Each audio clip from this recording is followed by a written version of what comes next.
Hello everyone, in this video I am going to show you how to reverse a variable.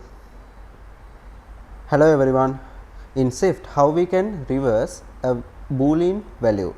For example, in this case it is false and I want to make its value equivalent to its opposite. The current value is false. So the longer way is just having a if statement and just go for checking whether it is true and making it false.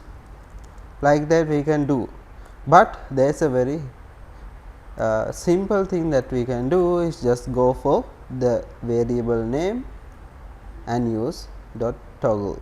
So it will toggle the boolean variable value. For example, the current value will be false. When we call for this toggle, the value of done will be true. And there is another way is just say done is equals to, that means your boolean variable equals to exclamation symbol done.